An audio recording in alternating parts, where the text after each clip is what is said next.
Hello students, today we will learn let's judge information from pictures. আজকে আমরা শিখব ছবি দিয়ে তথ্য বিচার করি। Page number 180 180। তোমাদের বইতে দেখো 181 পেজে 181 পেজে যে প্রবলেমটা আছে সেটা নিয়ে বলছি। কেকা সোমবার থেকে শুক্রবার পর্যন্ত প্রতিদিন কিছু কিছু মালা গেঁথেছে, কিছু মালা গেঁথেছে। আচ্ছা, সেই মালার সংখ্যা নিচে দেওয়া হলো। কীভাবে দেওয়া হলো দেখো, এখানে দেওয়া আছে বার, পরপর দেওয়া আছে সোম থেকে শুক্র। এখানে মালার সংখ্যা, এগুলো কিন্তু একটা একটা মালা নয়, কারণ এগুলো একটা মানে কিন্তু দেখো এখানে বলা আছে দুটি মালা, একটা পিকচার মানে দুটি মালা। তো এখানে সোমবার কটা পিকচার আছে, 1 2 3 4 5, তাহলে 5 দুগুণে 10টা মালা। তাহলে এইভাবে মঙ্গলবার আছে 6টা, বুধবার আছে 4টে, বৃহস্পতিবার আছে 7টা, আর শুক্রবার আছে 3খানা। তাহলে প্রতিটার সাথে আমরা কি করব না, 2 গুণ করব, কারণ একটা এরকম ছবি মানে দুটি মালা। তাহলে এখানে যটা ছবি থাকবে তার সঙ্গে 2 গুণ করলে তত সংখ্যক মালা হবে। এবার এখানে বলেছে কেকা মঙ্গলবার কতগুলো মালা গেঁথেছে। কেকা মঙ্গলবার কতগুলো মালা গেঁথেছে। এবার মঙ্গলবারে আমরা কটা ছবি দেখতে পাচ্ছি না, মঙ্গলবার 1 2 3 4 5 6টা, তাহলে 6 দুগুণে 12টা। তাহলে আমরা কি লিখবো, কেকা মঙ্গলবার 12টি মালা গেঁথেছে। হলো, তারপরটা কি আছে, কেকা কবে সবচেয়ে বেশি মালা গেঁথেছে। সব থেকে বেশি দেখতে পাচ্ছি তোকে শাড়ির মধ্যে এইটা, এটা কবে, বৃহস্পতিবার। তাহলে 1 2 3 4 5 6 7, 7টা যদি ছবি থাকে তাহলে টোটাল কতগুলো হচ্ছে না, 7 দুগুণে 14টা মালা গেঁথেছে। 7টা তাহলে এখানে ছবি আছে। তাহলে কেকা কবে সবচেয়ে বেশি মালা গেঁথেছে না, কেকা বৃহস্পতিবার সব থেকে বেশি মালা গেঁথেছে। তাহলে কতগুলো মালা গেঁথেছে আমরা কি হিসাব করলাম, 7টা ছবি আছে, তাহলে 7টার সঙ্গে 2 দিয়ে গুণ করবো, কত হবে, 7 দুগুণে 14টা মালা গেঁথেছে। কেকা কবে সবচেয়ে কম মালা গেঁথেছে, দেখো সব থেকে কম আছে এখানে 3টে, তার মানে শুক্রবার। তাহলে 3 দুগুণে 6খানা মালা গেঁথেছে। তাহলে কেকা কবে সবচেয়ে কম মালা গেঁথেছে না, শুক্রবার সবচেয়ে কম মালা গেঁথেছে। ঠিক আছে, এবার ইংলিশের জন্য একবার বলি। Keka has strung a few garlands each day from Monday to Friday. The list of the number of garlands she strung is given below. So these are the days: Monday, Tuesday, Wednesday, Thursday, Friday, and these are the picture. That picture indicates each picture denotes 2 garlands. That means for Monday 1 2 3 4 5 picture, that is 5 into 2, so total 10 garlands she has strung. Similarly, Tuesday 6 into 2, then Wednesday 4 into 2, then Thursday 1 2 3 4 5 6 7 into 2, and then 3 into 2. So how many garlands did Keka string on Tuesday? So Tuesday 1 2 3 4 5 6 picture, so 6 into 2, that is 12 garlands Keka has strung on Tuesday. Again, on which day did Keka string the maximum number of garlands, maximum number of pictures we see it Thursday, so that is 1 2 3 4 5 6 7 pictures, 7 pictures, that is maximum. So we can say Keka has strung the maximum number of garland on Thursday. And how many did she string? So there are 1 2 3 4 5 6 7 pictures, and each picture denotes 2 garlands, so that is 7 into 2, that is 14 garlands she has strung. Okay, on which day did Keka string the minimum number of garlands? So from this table we see that on Friday only 3 garlands are Keka has strung, only 3 garlands. So this is 3 pictures, that is into 2, that is 6 garlands Keka has strung on Friday, and this is the smallest. So on which day? No, on Friday Keka has strung the minimum number of garlands. Okay. Now see in the page number 183. In the pictograph below is listed the number of students up to class 5 who have passed in the annual examination for mathematics in 2011 from our school. Okay. Now class 1, 2, 3, 4, 5. Now these are the pictures that indicates number of students passed in mathematics. So here one picture equals to 10 students. So for class 1 there are 3 pictures.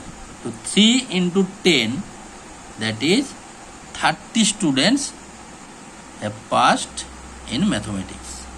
Now class 2, 1, 2, 3 pictures, and this is half, 1.5 pictures. So for 3 pictures we can take 3 into 10, that is 30 students. For this half picture we take the half of this, that is half of 10 students, that is 5 students. So for 3 pictures 30 and half, that is 35. Again for class 3, 2 and half, 2 for 2, that is 2 into 10, so 20 and half, that means half pictures means 5 students, that 20 plus 5, so for class 3 that is 25. In class 4 there are 3 pictures similar to class 1, so 30 students have passed in mathematics. And class 5, 1, 2, 3, 4, 4 into 10, this is 40, so 40 students passed in mathematics. Okay, বাংলায় বলি, দেখো সবাই 183 পেজে নিচে চিত্র লেখো আমাদের স্কুলে 2011 সালের বার্ষিক পরীক্ষায় প্রথম থেকে পঞ্চম শ্রেণী পর্যন্ত গণিতে পাসের সংখ্যা দেখাচ্ছে। আমরা কি দেখছি না, শ্রেণীগুলো দেওয়া আছে, প্রথম, দ্বিতীয়, তৃতীয়, চতুর্থ, পঞ্চম, তারপর গণিতে পাসের সংখ্যা, প্রতিটা ছবি আমাদের একটা ছবি দেখাচ্ছে যে 10টি করে 10 জন করে ছাত্র। তাহলে এখানে প্রথম শ্রেণীতে কটা আছে, 1, 2, 3, 3টে ছবি, 3টে মানে 3 গুণিত 10, তার মানে 30টা ছেলে বা 30 জন ছাত্র আমাদের গণিতে পাস করেছে। দ্বিতীয় শ্রেণীতে কটা আছে দেখো, 1, 2, 3 আর একটা অর্ধেক ছবি, মানে এখানে অর্ধেক জন নেব। যদি সম্পূর্ণ ছবিতে 10 জন হয় তাহলে অর্ধেকে হবে 5 জন, তাহলে 3টের জন্য 3 10 30 আর 5 35। তৃতীয় শ্রেণীতে আবার দেখো 2টো আর অর্ধেক, 2টোর জন্য 20, কেন 2 গুণিত 10, 10 দুগুণে 20 আর একটা অর্ধেকের জন্য 5, তাহলে 25। আর এখানে দেখো 1, 2, 3, 3টের জন্য 3 10 30 জন। আর পঞ্চম শ্রেণীতে 1, 2, 3, 4, 5, না সরি ভুল বললাম, 1, 2, 3, 4, 4খানা আছে, তাহলে 4 গুণিত 10 মানে 40 জন ছাত্র। ওকে, এইবার আমরা কোশ্চেনগুলো নিজেরা করব। কি আছে, উপরে চিত্র থেকে উত্তর খুঁজি। ওকে, কোন শ্রেণীর ছাত্রছাত্রীরা বার্ষিক পরীক্ষায় গণিতে সবথেকে বেশি পাস করেছে?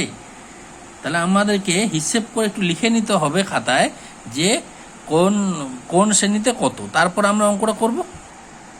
এবারে আমরা শুরু করছি। এখানে লেখা আছে প্রথম শ্রেণী,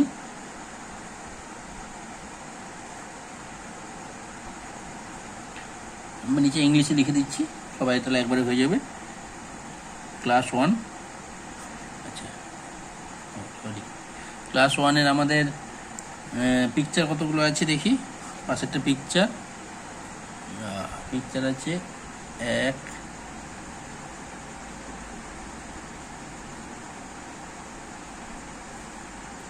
3টে। ছবিগুলো ঠিকঠাক হচ্ছে না, আসলে আমি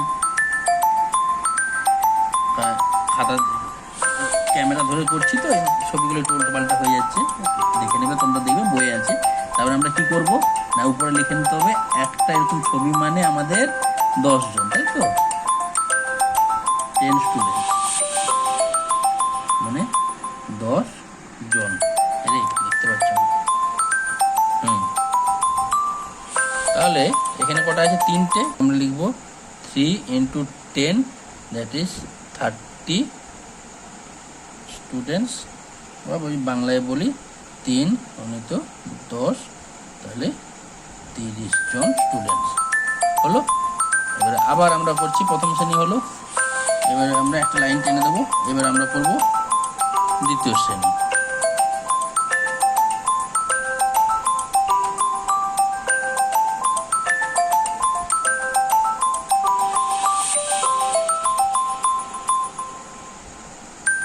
ক্লাস 2, ক্লাস 2 এর কটা আছে আমাদের বইতে?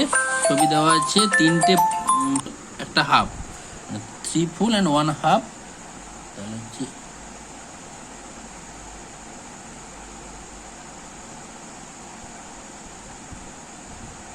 হলো না, হাফটা কি করে হচ্ছে, হ্যাঁ এইভাবে। এবার ঠিক আছে, তাহলে আমরা কি লিখব? আমরা দশমিকের গুণ জানি, 3.5 বলছি, তাহলে 3.5 ইন্টু 10 করতে পারি, তার মানে 35 স্টুডেন্টস। আর বাংলায় করছি 3.5 ইন্টু 3.5 গুণিত 10, তার মানে 35 জন স্টুডেন্টস। এইভাবে আমরা বাকিগুলো করে নেব।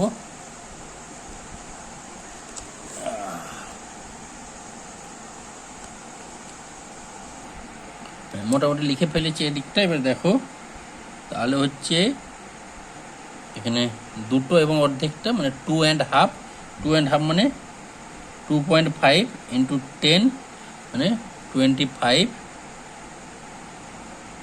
স্টুডেন্টস। এই দিকটা তো দেওয়াই আছে বইতে, তাই না? এই সাইডটা আমাদের বইয়ে দেওয়া আছে, তাহলে আমরা এই দিকটা করবো নিজেরা, তাহলে আমাদের নিজেদের সুবিধা হবে।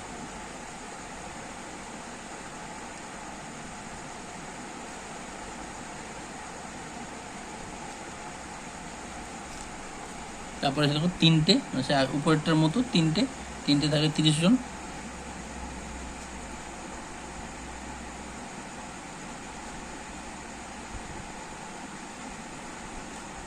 আর শেষে আছে 1 2 3 4, তাহলে 4 ইন্টু 10 40 স্টুডেন্টস।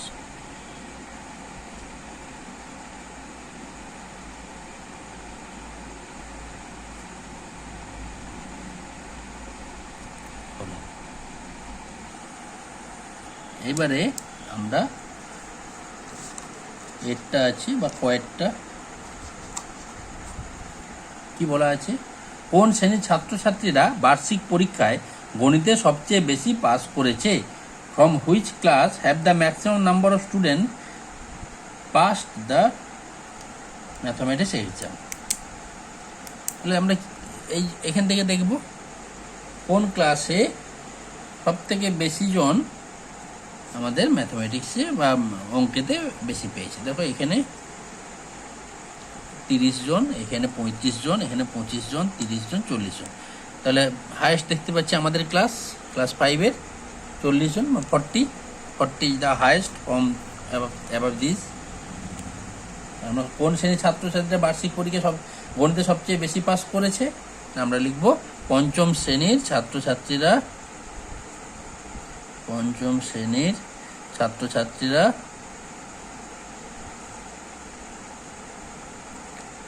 বার্ষিক পরীক্ষায় গণিতে সবচেয়ে বেশি পাস করেছে। আমি একটা লিখে দিচ্ছি, বাকিগুলো মুখে বলে নেবো, তোমরা করে নেবো। বার্ষিক পরীক্ষায় সবচেয়ে বেশি পাস করেছে। একই রকম ইংলিশে লিখব, from which class, class 5 have the maximum number of students passed the, class 5 হচ্ছে, class 5 have the maximum number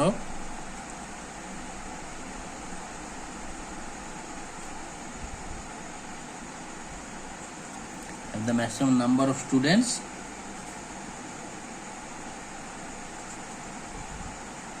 passed the mathematics exam. ওকে, একই রকম ভাবে পরেরটা পারবে। তাহলে পরেরটা কি আছে?